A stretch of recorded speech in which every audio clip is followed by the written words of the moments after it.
devant Dieu qui reste sans solution. Il n'y a rien devant Dieu qu'il ne peut faire. Bien-aimé, ce matin, si tu le crois, j'aimerais que tu pousses des cris de joie.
Que son cher fils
Voilà pourquoi ce matin, j'aimerais que tu réalises la grâce qui t'a été accordée.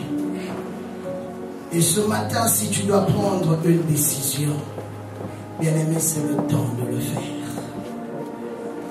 Car tu as 12 mois devant toi. Et dans ces 12 mois, il y a des réalisations qui doivent prendre place. Dans ces 12 mois, il y a des miracles qui doivent prendre place. Dans ces 12 mois, il y a des guérisons qui doivent prendre place. Dans ces 12 mois, il y a des délivrances qui doivent prendre place. Et dans ces 12 mois, la chose la plus importante, ne marche pas seul. Ne marche pas seul, bien-aimé. Prends la décision de faire ta traversée 2013 avec le Seigneur à tes côtés. J'aimerais que tu réclames plus de lui avant que je puisse parler pendant quelques instants. J'aimerais que tu parles pour 2013. Dis Seigneur, tu m'as donné cette année, mais j'aimerais une nouvelle dimension. J'aimerais une nouvelle expérience. J'aimerais une nouvelle réalité avec toi pour cette année que tu m'as donnée. Élève ta voix au Seigneur.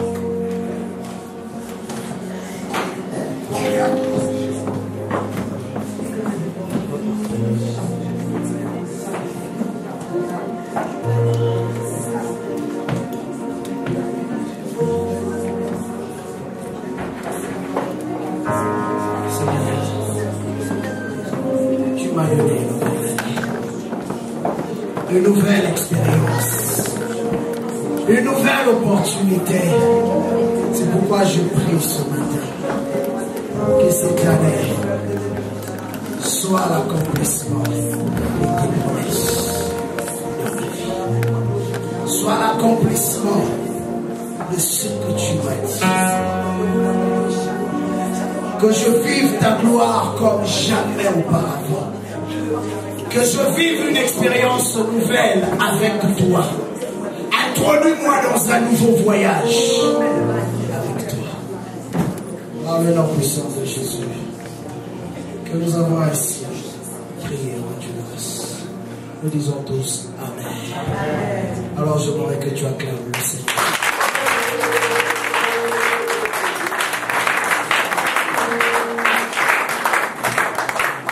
Fais quelque chose. J'aimerais que tu touches le voisin qui est à côté de toi. Cherche 3 personnes. Dis-lui, je ne veux plus te voir. Je veux que tu disparaisses de ma vie. Je veux voir Jésus en toi.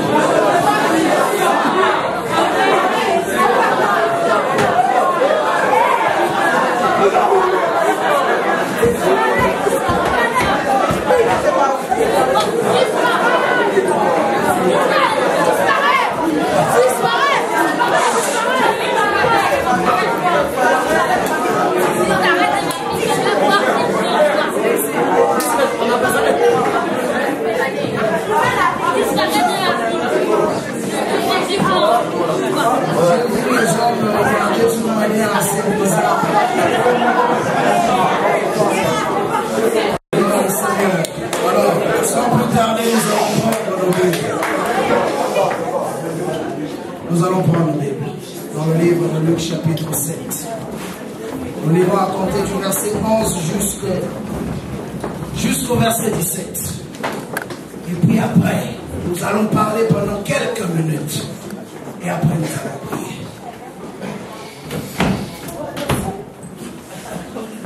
Donc je disais, Luc chapitre 7, du verset 11 au verset 17. Je lis. Or, il s'est rendu le jour suivant dans une ville appelée Naïm. Ses disciples et une foule nombreuse faisaient route avec lui. Lorsqu'il fut près de la porte de la ville, J'aimerais que tu soulignes cela. Lorsqu'il fut près de la porte de la ville, voici qu'on portait en terre un mort, fils unique de sa mère, qui était veuve. On portait en terre un mort, qui était le fils unique d'une femme. Et cette femme était en même temps veuve. Elle a beaucoup de caractéristiques, cette femme. Et il y avait avec elle une foule considérable de la ville. Le Seigneur la vit, eut compassion d'elle et lui dit, ne pleure pas. Il s'approcha et toucha le cercueil. Ceux qui le portaient s'arrêtèrent. Il dit, jeune homme, je te le dis, lève-toi. Et le mort s'assit. On appelle le mort, mais le mort s'assit et se mit à parler. Jésus le rendit à sa mère. Tous furent saisis de crainte. Ils glorifiaient Dieu et disaient, un grand prophète se levait parmi nous et Dieu a visité son peuple. J'aimerais que nous puissions répéter cette phrase. Un grand prophète s'est levé parmi nous. Non, nous lisons après nous. Un grand prophète s'est levé parmi nous. Et Dieu a visité son peuple. Cette parole s'est répandue. Cette parole s'est répandue à son sujet dans la Judée et tout entière, dans la Judée tout entière et dans tous les environs. Amen. C'est une histoire triste mais joyeuse. Amen. Il y avait une femme dans une ville. Et cette femme avait connu une perte. Mais cette perte s'est suivie d'une autre perte. Et les deux personnes qu'elle chérissait le plus dans sa vie venaient de partir. En premier lieu, son mari. Et en deuxième lieu, le fils unique qu'elle avait. Et cette femme n'avait plus d'espoir. La Bible dit que ce jour-là, après que tout soit terminé, l'enfant a été embaumé. On s'apprêtait maintenant à aller enterrer cet enfant. Et la femme pleurait amèrement par rapport à la mort de son fils. Parce qu'en même temps, elle réalisait que mon mari sur qui je m'appuyais vient de mourir. Et l'espoir, celui qui pouvait encore continuer avec le nom de la famille, vient aussi de mourir. Je n'ai plus personne qui viendra à mon secours. Et cette femme a commencé à pleurer. Vous savez, ce qui m'a le plus, ce qui a plus retenu mon attention dans ce verset, c'est que la Bible dit, pendant qu'ils s'en allaient pour enterrer, il y avait une foule considérable de la ville. Bien aimé, vous allez remarquer une réalité dans la vie de l'homme. Pour reconnaître les vraies personnes qui sont avec toi, souvent, certaines personnes disent, essaye de mourir pour reconnaître ceux qui t'aiment. Bien aimé, mais aujourd'hui, je veux te dire, ceux qui t'aiment ne sont pas ceux qui sont là le jour où tu meurs. Ceux qui t'aiment seront là pendant que tu es encore vivant. Voilà pourquoi David a dit, ce ne sont pas les morts qui te louent. Parce que si tu meurs, bien aimé, il n'y a plus d'espoir. Même s'il y a une foule considérable, ils ne peuvent plus rien faire pour toi. Voilà pourquoi vous allez remarquer que dans les maisons de deuil, il y a des foules, même les gens qui ne te fréquentaient plus, même les gens qui haïssaient la famille. Mais le jour où tu meurs, ils vont se présenter pour être là, consoler la perte que tu viens de connaître. Parce qu'en réalité, ils savent consciemment qu'ils ne peuvent plus rien faire pour toi. Mais regardez une chose. La Bible nous montre que le jour où Jésus-Christ mourait, même ses propres disciples n'étaient pas là. Mais il y avait une foule qui entourait Jésus. Mais ce n'était pas une foule qui aimait Jésus. Mais c'était une foule qui était venue voir comment on allait le tuer. Amen. Alors bien aimé, ne t'attends pas à rencontrer des personnes qui t'aiment le jour où tu mourras. Les personnes qui t'aiment seront là chaque jour, même dans tes moments les plus difficiles. Ils seront là à côté de toi. Et cette femme, ce jour-là, vivait une réalité telle qu'elle venait de perdre son fils unique, l'espoir de la famille. Parce que selon la tradition juive, c'est que c'est toujours le garçon qui pouvait perpétrer le nom de la famille. Et quand nous retournons dans la loi, nous verrons que les noms des filles n'étaient pratiquement même pas cités.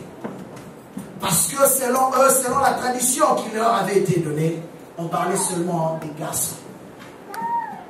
Et la preuve en est que Jacob avait 13 enfants, mais on parle plus de ses 12 fils. Et la 13e qui était une fille, on parle rarement d'elle. Mais ce jour-là, cette femme regardait sa réalité. Elle s'est dit, mais j'ai perdu mon mari. Celui qui était comme une béquille pour la famille, il est parti. Celui sur qui je fondais encore l'espoir de la famille, qui est son fils, notre fils, vient de partir. Que deviendrai-je? Que deviendrai-je? La Bible nous montre qu'elle a commencé à pleurer pendant qu'il s'en allait pour enterrer. Mais quelque chose s'est passé ce jour-là. Pendant que tous les espoirs étaient perdus, pendant que la foule qui l'entourait ne pouvait plus rien faire. Voilà pourquoi, bien aimé, je t'ai dit ce matin, il faut que tous ceux qui t'entourent disparaissent. Amen. Celui qui est à côté de toi doit disparaître. Parce que le jour où il va disparaître, c'est ce jour-là que Jésus va apparaître. La plupart des personnes n'arrivent pas à voir la main de Dieu parce qu'ils ont fondé leur espoir sur les humains. La plupart des personnes n'arrivent pas à voir l'intervention de Dieu parce qu'ils s'appuient sur ce qui est à côté d'eux. Voilà pourquoi de fois, c'est que souvent, dans certaines traditions, on appelle les baobas des familles. À un moment donné, quand les hommes ont focusé leur espoir sur cette personne, Dieu décide à un moment donné d'enlever cette personne. Pour que le regard des hommes soit tourné maintenant vers lui. Et vous allez remarquer que quand le Seigneur veut commencer un travail, quelque part, il commence d'abord par retirer ce sur quoi nos yeux sont fixés. Voilà pourquoi Salomon, qui avait compris cela, a dit, je lève mes yeux vers les montagnes. Parce que je sais une chose, que c'est de là que me viendra le secours. Bien aimé, tu viens de faire une traversée. Tu es passé de l'année 2012 à l'année 2013. C'est vrai, peut-être pour toi tu dis que c'est la même nuit. On était ici depuis hier. Aujourd'hui c'est un autre jour. Et peut-être en te levant, en étant ici, tu te dis, mais en rentrant chez moi, je vais rencontrer les mêmes choses, les mêmes situations, les mêmes problèmes. Mais laisse-moi te dire ce matin, j'aimerais que tu comprennes que dans la vie, il y a deux cortèges. Amen. Amen. Amen. Vous êtes avec moi ce matin? Amen. Je ne veux pas être long. Je veux juste t'emmener à comprendre quelque chose pour l'année 2013. Dans la vie, il y a deux cortèges. Il y a un cortège que j'appelle le cortège de la mort. Et ce cortège-là est entouré d'une catégorie de personnes qui sont là non pas pour t'aider à entrer dans ta destinée, mais c'est pour t'accompagner dans ton échec. Amen. Amen.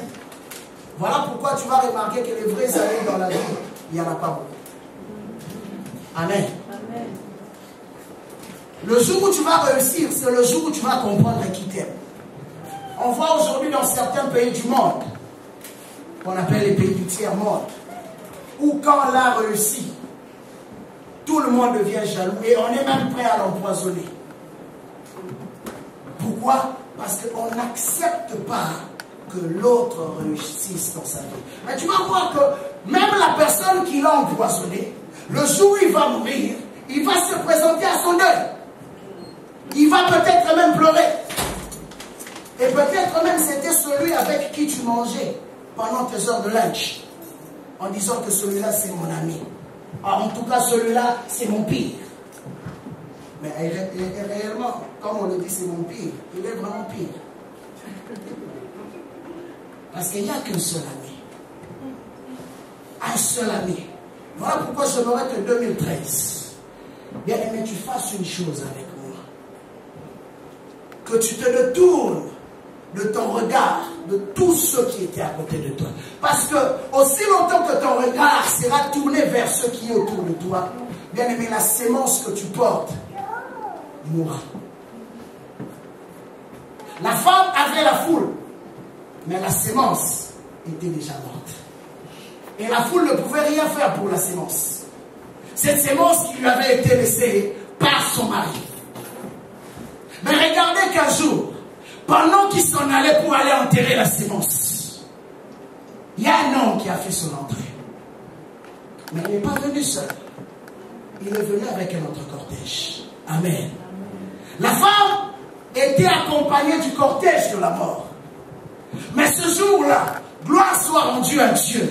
Parce qu'elle a fait une rencontre qui était une rencontre différente de toutes les rencontres qu'elle avait toujours faites. Il y a eu un autre cortège. Mais ce cortège était conduit par un homme. Mais pas n'importe qui. Un homme spécial.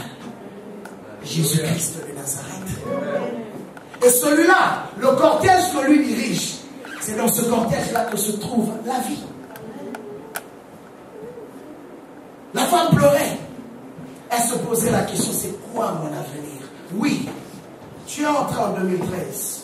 Tu regardes tes réalités. Oui, nous avons chanté. Nous avons dit Dieu est capable. Mais tu regardes peut-être ceux qui t'entourent. Tu te poses encore la question, est-ce que Dieu va-t-il réellement faire ces choses? L'équation dans tes mathématiques sont pratiquement impossibles à résoudre. Je te dis, mais Seigneur, oui, c'est vrai. On a chanté Dieu est capable. Mais je regarde cette situation, je ne vois pas par où tu vas passer. Oui, c'est vrai. C'est parce que tu portes le cortège de la mort. Mais bien aimé, une chose est sûre ce matin. Je ne suis pas venu te présenter autre chose. Je ne suis pas venu te présenter le pasteur Noé. Car le pasteur Noé ne peut rien faire pour toi. Mais je suis venu te présenter quelqu'un. Celui-ci, tu le laisses t'accompagner durant l'année 2013, fera la différence dans ta vie. Tous ceux qui l'entouraient ne voyaient rien que la mort. Mais Jésus-Christ s'est présenté. Il parle à la femme d'abord. Il dit, femme, ne pleure pas. C'est comme ce que j'aimerais te dire pour ton année 2013. Ne pleure pas. Arrête de pleurer. Car si tu veux voir Dieu agir, change aussi ton attitude. Amen. Dieu pouvait agir sans pour autant demander à cette femme d'arrêter de pleurer. Mais il voulait que la femme réalise d'abord que celui devant qui elle se tenait était capable de tout. Voilà pourquoi il dit à la femme, femme, change ton attitude. Pour 2013, change ton attitude. Si tu ne changes pas ton attitude, Dieu ne pourra pas intervenir. Ne pleure pas. Et la Bible dit, quand elle a arrêté de pleurer, Jésus-Christ a fait quelque chose. Il s'est approché du cercueil. Il a touché. Il parle maintenant à la sémence. Il parle maintenant à la réalité de la femme. Il parle maintenant à l'espoir. Il dit, jeune homme, je te le dis, lève-toi. Jésus-Christ n'a pas fait beaucoup de prières. Mais il a juste fait une déclaration. Oui, c'est peut-être la situation dans ta vie qui est morte. Un problème que tu n'arrives pas à résoudre dans tes propres forces. À un moment donné, tu es même découragé. Et tu te dis, jusqu'à quand, Seigneur? Jusqu'à quand? Et ce matin, je te dis, ouvre la porte de ton cœur. La Bible dit, Jésus-Christ se trouvait à la porte de la ville. Cette porte, c'est ton cœur. C'est rien d'autre que ton cœur.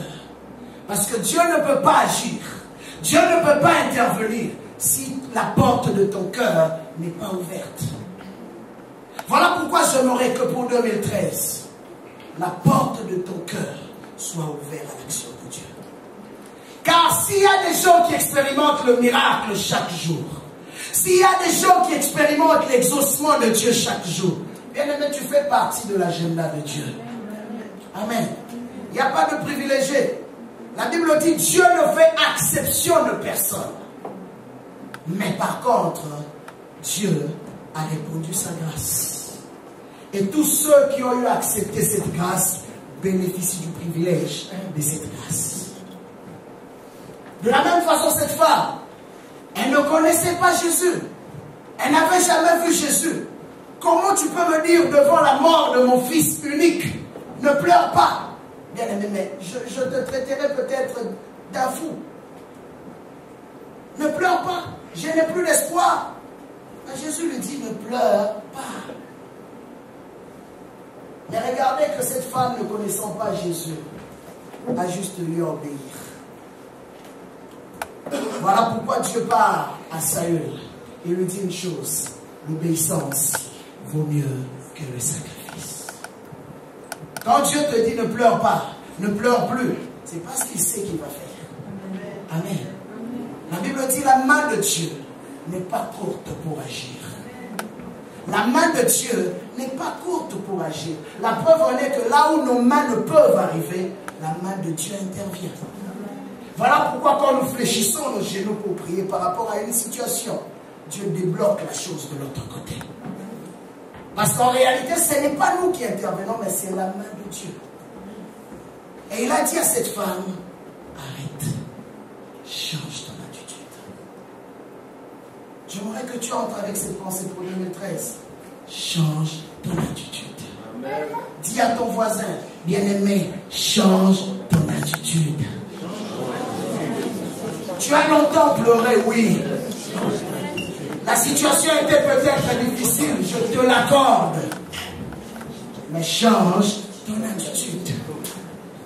Car ce ne sont pas tes pleurs qui amèneront Dieu à intervenir. Mais c'est ta foi. Amen. C'est ta foi. Tu peux pas pleurer. Combien de gens pleurent chaque jour? Mais combien de gens vivent le miracle de Dieu? C'est ta foi qui peut faire en sorte que Dieu intervienne. Voilà pourquoi toi tu as un privilège d'écouter ces choses à l'aube, à l'entrée de l'année 2013, pour comprendre que Dieu, celui qui a agi avec Abraham, celui qui a agi avec Isaac, celui qui a agi avec Jacob, est aussi ton Dieu.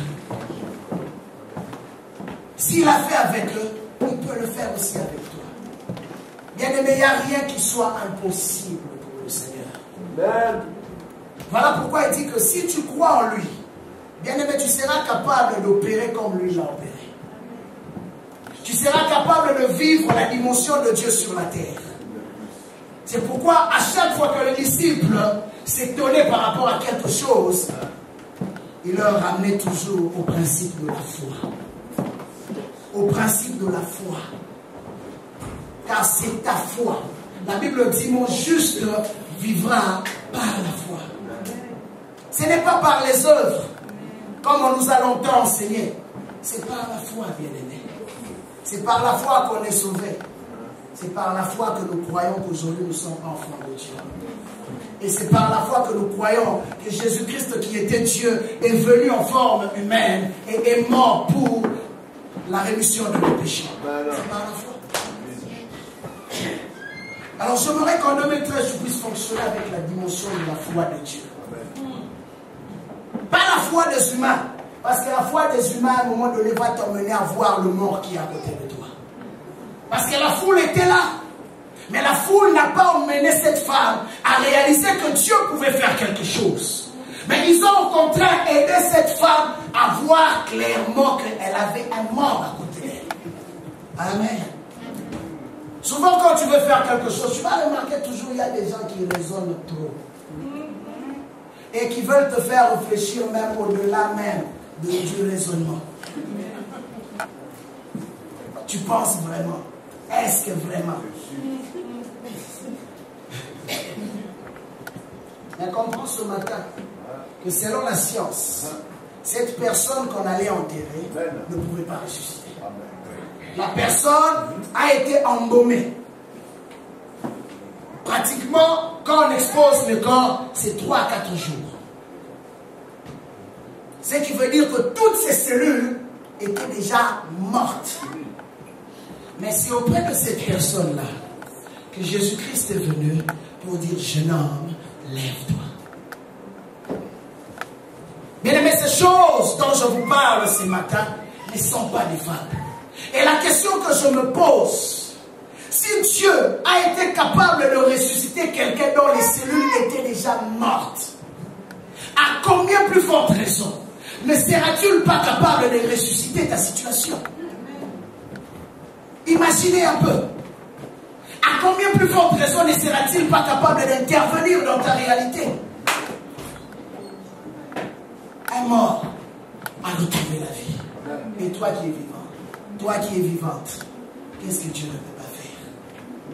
Dieu est capable de le faire. Amen. Il le fait et il le fait encore. Amen. Si tu le crois pour 2013, j'aimerais que tu acclames le Seigneur.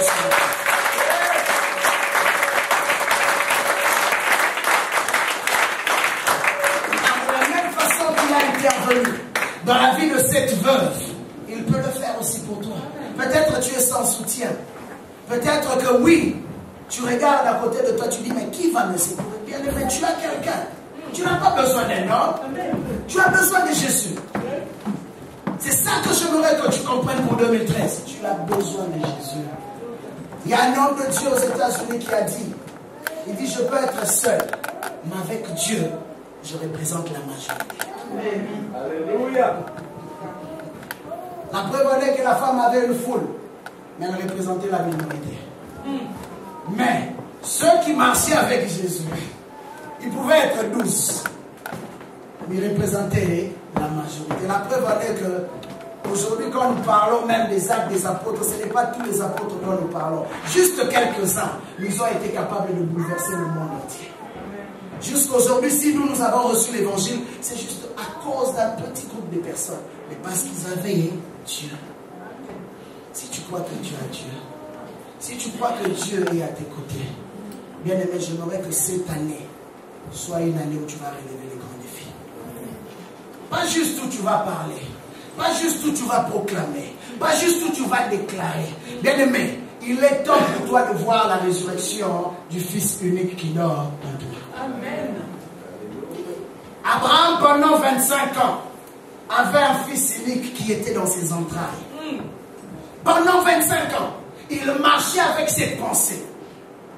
Dieu lui avait déjà parlé. Il savait qu'un jour, il allait donner naissance à un fils. Et ce fils allait être le père d'une multitude. Il avait la promesse de Dieu. Et il a fonctionné pendant 25 ans avec la promesse, bien-aimée. Je te dis, tu n'es pas Abraham. Tu ne vas pas attendre 25 ans. Mais une chose est sûre, ce que Dieu dit, c'est ce qu'il fait. Amen. Ce que Dieu promet, c'est ce qu'il réalise. La femme a vécu la résurrection juste parce qu'elle a obéi. Bien aimé, Dieu peut le faire. Amen. Dans ta famille, quand tu regardes ta famille, tu pleures. Dieu peut changer cela. Dieu peut intervenir. Quand tu regardes tes finances, tu pleures. Dieu peut changer cela. Quand tu regardes ta santé, tu pleures. Dieu peut changer cela. Il est capable. Dis-moi, s'il est capable de ressusciter un mort, et quel est le nom de cette maladie que Dieu ne peut pas guérir? Parce qu'il n'y a aucune maladie qui dépasse la dimension de la mort. N'est-ce pas? Parce que si quelqu'un est malade et qu'il vit encore, on peut encore espérer. Mais si quelqu'un meurt, on ne peut plus espérer. Mais imaginez maintenant que lui il est parti dans la dernière dimension des choses. pour dire que si je suis capable de résoudre la dernière dimension, qu'est-ce que je ne serais pas capable de faire dans les petites choses? Ce qui nous préoccupe est rien devant le Seigneur. Et rien devant le Seigneur. Voilà pourquoi il dit, je vous ai donné le pouvoir de marcher sur le scorpion, sur les serpents et sur toute la puissance de l'ennemi. Et Dieu ajoute ceci. J'aime la dernière partie. Il dit, et rien. Absolument rien. Et encore, rien ne pourra vous nuire. Vous vous imaginez? Non seulement que Dieu te donne l'autorité sur Satan et tous ses démons, mais il ajoute que rien de la vie, rien ne pourra te nuire. Bien aimé, quelle promesse formidable, quelle déclaration puissante. Il dit, rien ne pourra te nuire. Ce matin, j'aimerais que tu pries avec moi. 2013, qu'elle soit ton année. Amen. Je n'aimerais pas que tu passes 2013 avec le même problème de 2012. Si tu traverses 2013 avec le même problème de 2012, c'est que quelque part tu n'as pas marché avec Jésus. Si c'est seulement les Jésus là que moi je connais.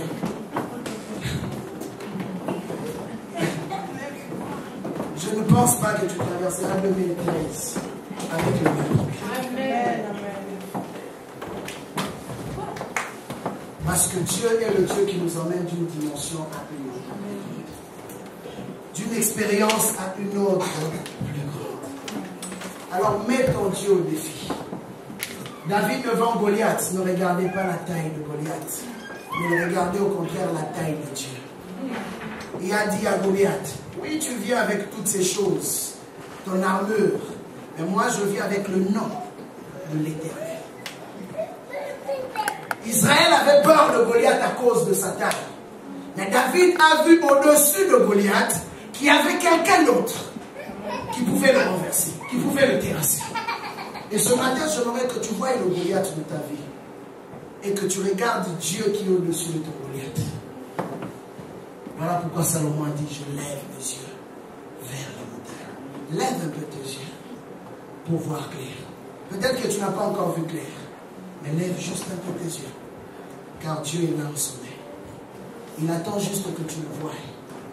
Parce qu'un homme qui n'a pas vu ne peut pas résoudre. Amen. Voilà pourquoi Dieu a dit, Dieu quand il veut intervenir dans une situation, il commence d'abord par voir le problème. Il a dit à Moïse, j'ai vu la souffrance de mon peuple. J'ai vu. Voilà pourquoi je suis descendu pour intervenir. Alors ce matin, j'aimerais que tu pries avec nous. Nous allons nous tenir debout.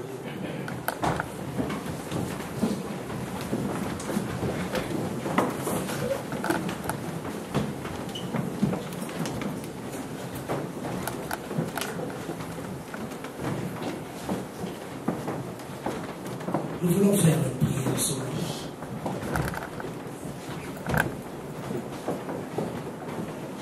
J'aimerais que tu parles à ce fils unique dans ta vie, que tu crois être mort, à cette promesse, à ce projet. Tu as peut-être tant de projets, tu as beaucoup d'ambition. Mais des fois, tu regardes à gauche, tu regardes à droite. Tu ne te dis pas où je veux commencer. Est-ce que je serai capable de le réaliser? Est-ce que cette situation pourrait-elle changer?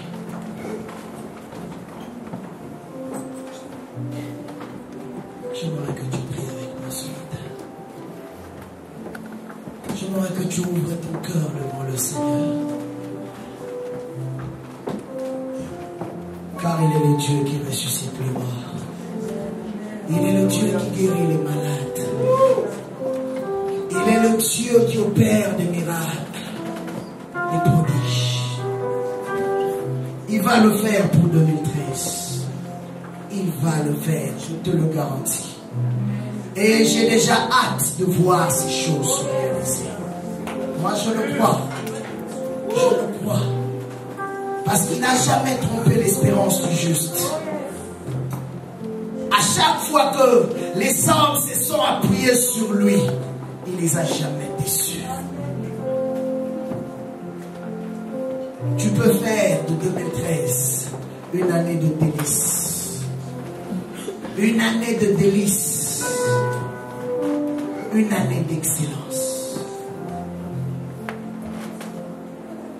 Ça va dépendre de la décision que tu prends ce matin. Ça va dépendre de ton attitude pour 2013. Arrête de regarder le mort à côté de toi. Arrête de blâmer les autres. Regarde Dieu qui est devant toi. Il t'attend. Il veut que tu écoutes sa voix. Il veut que tu écoutes ses directives pour réussir, pour avancer.